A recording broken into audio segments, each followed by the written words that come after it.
and I'm getting ready to do my Bible study, and I showed this in my last Day in the Life I did. This is the Bible study I'm working on. We're studying the book of Ruth and all about that story in the Bible. And it's written by Nancy DeMoss Walgamuth, and she is the host of Revive Our Hearts. It used to be a radio program. I think it's still on the radio. I listen to it through a podcast. Their website is reviveourhearts.com. And if you go to that website, they have all the different podcasts on there. And I think if you don't have a smartphone or any way to listen to it through your phone, you can listen to it through your computer. But I've gotten so much out of the teachings of Nancy DeMoss Walgamuth. If you're looking for the Bible, because there's a podcast that goes along with this study, if you're looking for it, you'll need to look for Women of the Bible series. That is the name of the series that this book is written for. And you can listen to the podcasts and then do the studies, which is what I'm doing. And I'm on lesson 3 or week 3. This is a 5-week study, and I'm on week 3. I just got finished listening to the podcast, so now I'm going to work on day 1. But I also wanted to share a couple of other books with you. This one is also from Nancy. This was before she was married. Her name was Nancy Lee DeMoss. And I haven't, there's no podcast that goes along with this that I know of.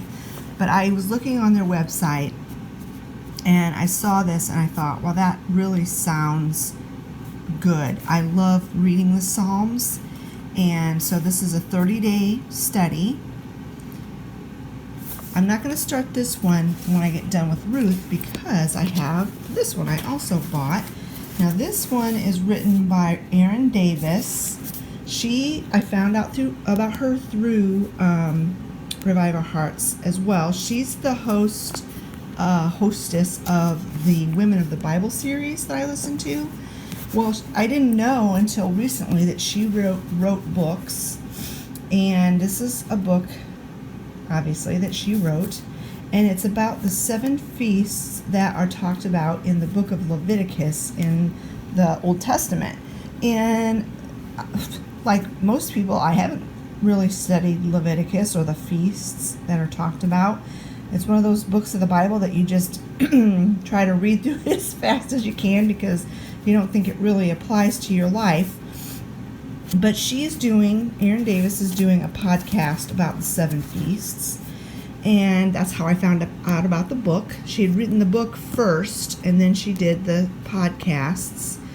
You can also find this on reviveourhearts.com, and I've really enjoyed the podcasts, and so when I found out there was a book to go with it, I ordered the book. And when I was looking for this book is when I saw this book. So when I finish my Ruth study in about 3 weeks or so, I am going to start this one.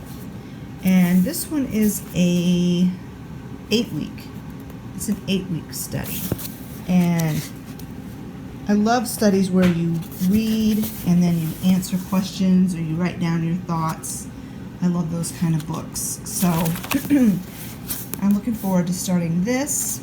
I've already listened to all the podcasts, but I'm going to re-listen to them when I do this book. It's kind of a thick book, but I'm hoping to get a lot out of it. It just talks about how the feasts of the Old Testament are actually pointing back to Christ. Of course, during the Levitical times, Jesus wasn't born yet, but it's how the whole Bible points to Christ, and including the feasts. So that's going to be fun. And then when I get done with that 7 feasts, I'm going to start this one. And this will take me for a whole month to do this one. So, yeah, I've got plenty of Bible studies to keep me busy for the next several months. So, looking forward to that. So anyway, I'm going to go ahead and get this, get my Bible study done for today, and then I'm going to try to go outside and do my part of the chores. We are having a horrible, let me show you. We're in the middle of a Arctic blast right now. Let me turn off the, I got this air purifier on. Let me turn it off. It's making a lot of noise. I didn't even notice it when I was talking before. I've gotten so used to the sound of it. Anyway, we're right in the middle of an Arctic blast. It's been so cold. It's even gotten into the negative single digits, negative digits, and I hate that. And we were getting a bunch more snow. So anyway, when I went out to do chores yesterday, because the water pans are frozen solid, and had to bust the ice out of it with a mallet, a rubber mallet, and I just wrenched my back a few times, and so by the time I got back in the house, my back was spasming very badly.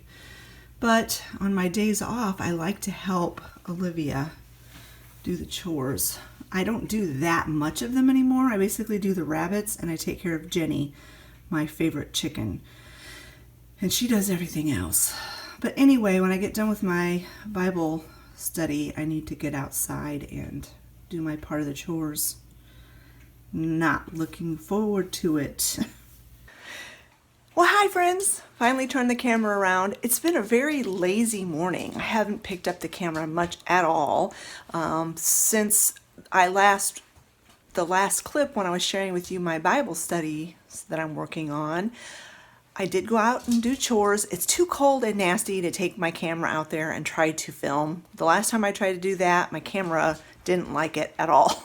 It kind of froze up on me and it started acting weird. So I didn't want to do that. This is my day off, but my boss asked me if I would do something on Facebook, on the store's Facebook page. So I was working on that a little bit. Didn't get very far with it. I've already run into kind of a snag on that. And so I haven't really done much at all this morning. I hope this doesn't turn out to be a really boring vlog. But in about 10 minutes, we have to leave. In fact, I need to go out and get the car brushed off right now that I think about it, and get the car warmed up, because we're finally getting to take Ollie to the vet. We've had him since November, and we just now able to get him to the vet. So even though the weather is terrible and the roads are crappy, I was not going to postpone it another day. So anyway, that's what I'm going to do now. I'm going to go out and brush off the car, and then we're going to go. And maybe I'll take some footage of the snowy roads, or else maybe Olivia will video, because I might need to keep both hands on the wheel.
this is one way to keep your drink cold. Scott's plowing snow again, and he obviously stuck his water bottle out here in the little snow pile to keep it cold. That's funny. Well, we're home from taking Ollie to the vet. Boy, that took way longer than it needed to. With their current system of how they're doing things at the vet, oh my word, it was so frustrating. I've never been so frustrated in my entire life as I was at the vet today. Because you were supposed to pull up, call the number to let them know you're there, and I called and called and called and called, and I kept getting a busy signal and a busy signal and a busy signal. I probably called 20 times. Finally, I'm like, I'm going to go in the building whether they like it or not. And the doors are locked. So I knock on the door really hard. And I'm like, somebody comes to the door. I'm like, I've been calling. I called 20 times and I can't get through. Oh, I'm sorry. We're in a staff meeting. They had a staff meeting till 2 o'clock. Oliver's appointment was at 2 o'clock. So honestly, oh my goodness. So they were late getting him in, and it was just trying my patience. I told the lady, I said, this is the stupidest system for taking your dog to the vet that I have ever had to endure. I'm sorry, but, and I'm like, I don't want to hear the buts. I'm tired of hearing the buts. But anyway, Oliver did get a clean bill of health. He weighs 17 pounds. He's got all of his adult teeth, and he's probably done growing. By the time they're about 10 months old, their skeletal systems are fully grown, or fully formed, and he may put on some weight, but for the most part, he is full grown, and he has an appointment to get neutered. Yay! But not for 2 months. That was the quickest they could get him in. So I have to put up with his bad male behavior for a couple more months. But anyway, I'm home now. It's after 3 o'clock in the afternoon. I don't know what to do. I don't know what to do.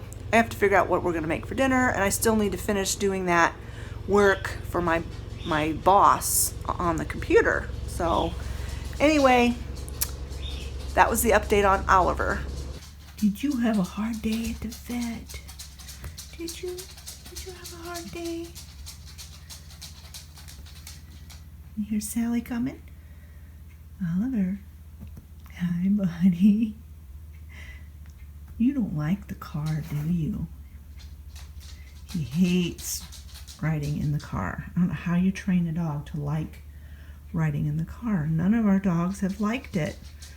And he hates it just as much as the rest of them. He gets so anxious. He pants and he pants and he pants and he pants and he pants. And it drives us crazy, doesn't it, buddy?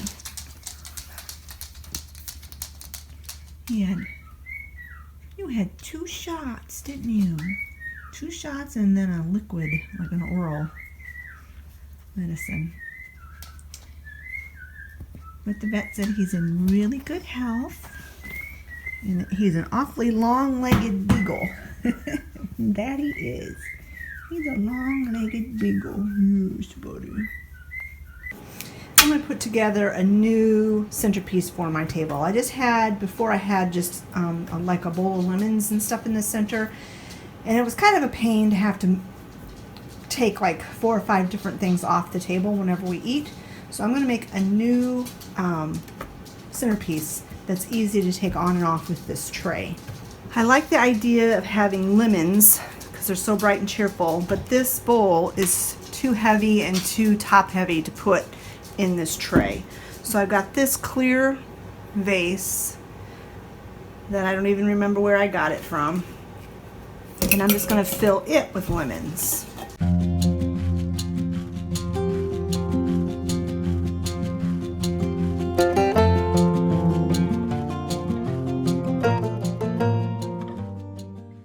Then I've got this little pitcher that was my grandmother's, and this is from Avon, and I really like it because it's cute And I also love the color.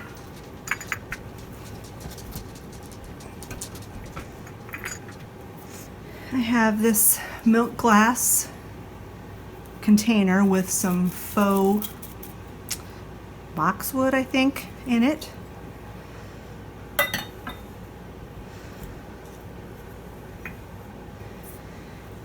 And then I have a book. I chose this for the color of the cover, and plus it's a hard book and it's pretty thick.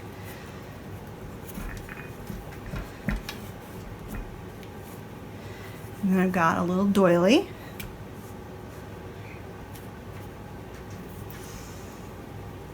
And then I have my Fitz and Floyd birds. And I think it needs some of the wood element in it. So I've got the greenery and the white from the vase, and I got the lemons, the brightness of the lemons, but I think I need a wood element. So I'm going to add this duck call. I think this was my father-in-law's. I think that's where it came from.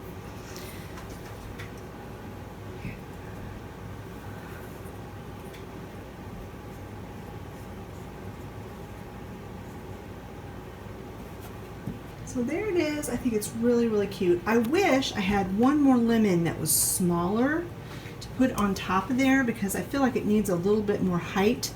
But these lemons that I have are too big. So I'm going to go down and see if I can find a lemon that in my stash downstairs that's a little bit smaller to put in there. But other than that, I think it turned out super cute. I really like it. That's better. I just kind of I put a different size lemon down inside, and then so this one stands up a little higher. So I like that. It turned out so super cute. All right, friends, I wanted to sit down with you for a few minutes and talk about something. Let's have a little chat. I've got my tea here. I never talk about politics or controversial things on my channel. I do talk about religion some, but you know, they say that, you know, if you want to keep a good friendship or whatever, or if you don't want to cause family strife, never talk about religion or politics. Well, I think there's a time and a place for talking about both of those things, and I'm never going to apologize for my faith. So I haven't really been careful about talking about my faith on my channel. I figure if it bothers you, then this isn't the channel for you. Politics, on the other hand, I don't like talking about it myself, and so I'm not going to talk about it on my channel. It's not something that I'm not going to say it's not important to me, but it's not something that I'm super well versed in, you might want to say, about all of the political nuances that's going on in this world, and especially in the United States. I have steered away from talking about the COVID. I don't know if I'm even supposed to say that word on YouTube anymore or at all, but I've steered away from talking about that subject as well. But today I really need to touch on something that's just an observation that I made when we went to the vet today. From a year out, okay? So we've all been living under different, depending on what state you're in, different severity of, for lack of a better word, tyranny from the government about this sickness, this illness. And the reason I say tyranny is because every aspect of our daily lives, almost every aspect of our daily lives, has been affected by this. And I'm not here to debate whether it's real. You know, I know people who've had it, so I know it's real. And I'm not here to debate masks or no masks. I'm not even gonna get into my personal views on the whole mask issue because it's so inflammatory and people get so defensive about it. So I'm not even gonna go there. But what I observed from my experience at the vet, not only the frustration and the inconvenience of the way they're having it set up because of this, it's the attitude from everybody. I felt a strange vibe, even from my vet, who is a very, very nice man. But I could just, there was just something off. I also noticed that despite the masks that everyone was wearing, you know, obviously you can't see if someone is smiling or not when their mouth is covered. But sometimes you can see in their eyes what a person is feeling. You know, like the saying is, you know, the eyes are the window to the soul. And you can see in a person's eyes what, you know, whether they're happy or they're sad or they're depressed or whatever. And every single person, from the person that came out to our car to get all of our information, to the, for lack of a better word, the nurse that was assisting the vet, to the reception people that I paid my bill, they all had a vacant look in their eye. They looked miserable. They all looked miserable. And it just breaks my heart that these restrictions are having very detrimental effects on people. The fact that we have to be so apart, the whole social distancing term is a complete oxymoron. You cannot be social with someone and be distant at the same time. Not really. Now, I know I've not met any of you, most of you, other than family who watch my channel and maybe some friends that live locally. I've not met you physically. And I love you guys. I think of you as my friends. But there's still a disconnect between knowing you in a physical way of being in the same room, being able to sit down and have a cup of coffee together, to hug each other, to touch each other as a friend. I'm not talking any weird stuff here, but that human contact. We're humans. We are meant to have community and contact with people. And I am seeing it everywhere I go. Everywhere I go. It's been a year out from this. And they keep saying, well, we have to give it more time, more time, more time. But they're not taking into consideration the detrimental mental and social effect that it is having on people. I find it in myself.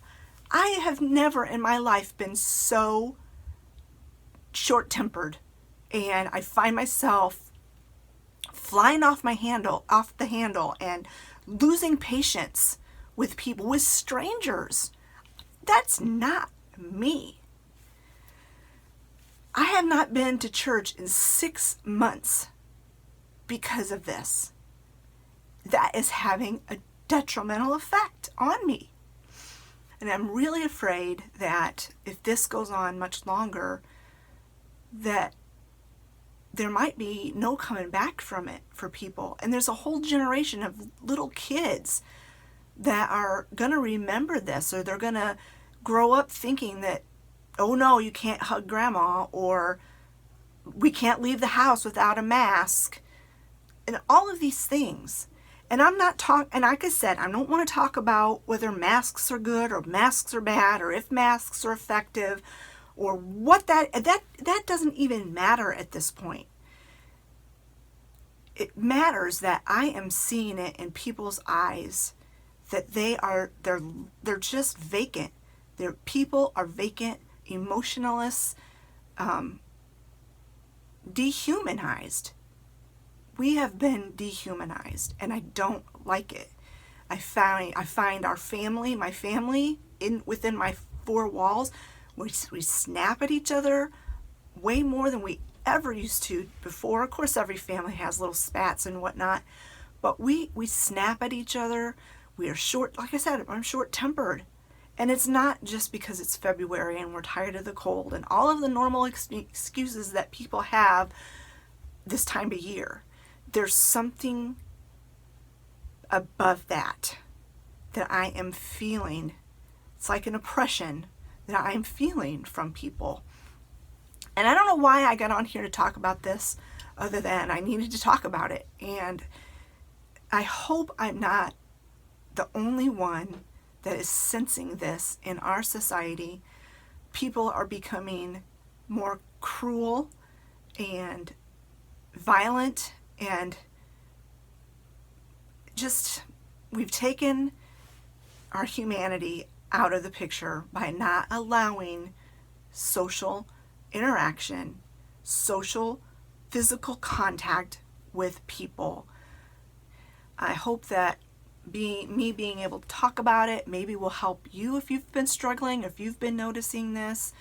If you've noticed this in your community or within yourself, this short-temperedness, the lack of emotion that you are getting from people, leave a comment in the comment section below and let me know of your experiences of what you've been, noticing in the world around you.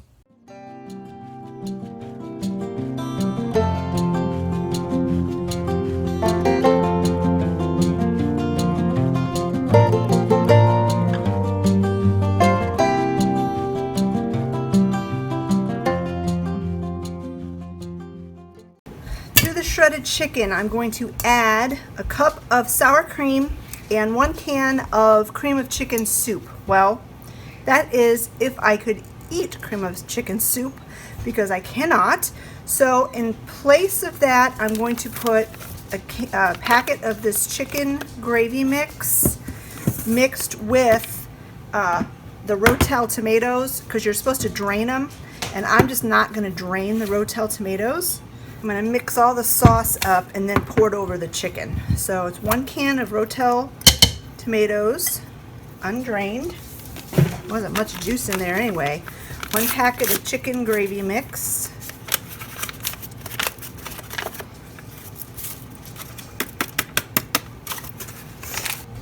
And 1 cup of sour cream, but instead of sour cream, I'm going to use this queso dip, which is dairy-free, but it's basically sour cream with taco seasoning in it. I just thought it would be more flavorful. Because the chips you're supposed to use in this recipe, they call for Doritos. Well, that's another thing Olivia and I can't eat. So I'm going to just use regular taco chips or tortilla chips. I'm going to eyeball it and say that's probably about a half a cup.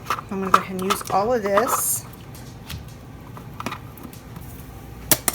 And then I've got some sour cream here. I'm not going to use all of this. I'm going to use about half of it, because then that way Olivia and I will have sour cream to actually put on top of it if we want to. Of course, I do have more of that queso dip downstairs as well. But I would say that's about a cup between the queso dip and the sour cream. And then the last ingredient that you add to this is some taco seasoning. I make my own homemade taco seasoning, so I'm going to put about, the recipe calls for like half a packet. So I'm going to put about 4 teaspoons. Or just eyeball it.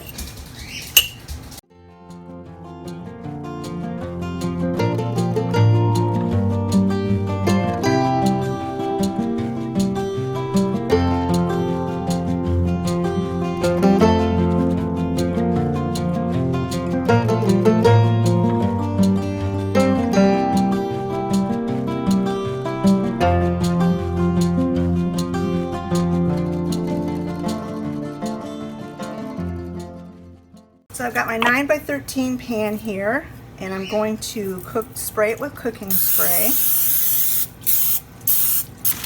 And I'm going to take some tortilla chips and crunch them up to make a layer in the bottom of this pan.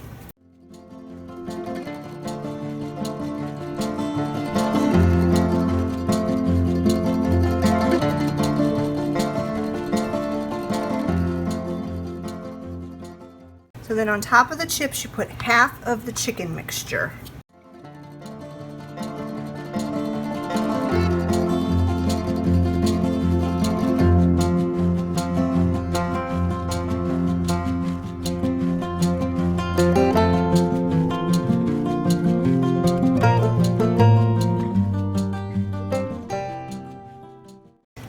And then you sprinkle that with cheese, and I'm using my dairy-free cheese.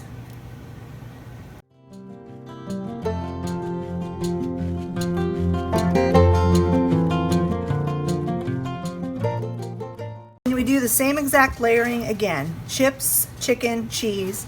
Bake this in the oven at 350 degrees for 25 minutes or so until it's bubbly and hot.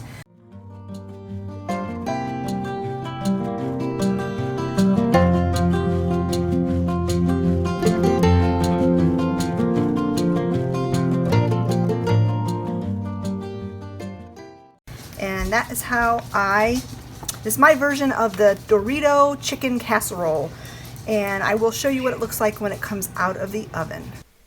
And this is how it turned out. It was very tasty. I think next time I make it, I'll probably put less chips in it. But other than that, it was really, really good. I have it served with a side salad with a little bit of honey mustard dressing. And you can see I put some more of that queso dip and some sour cream on top. It was very tasty. Thank you guys so much for spending the day with me today. I hope you enjoyed this video. If you did, please give it a big thumbs up, and we will talk to you all later. Bye-bye.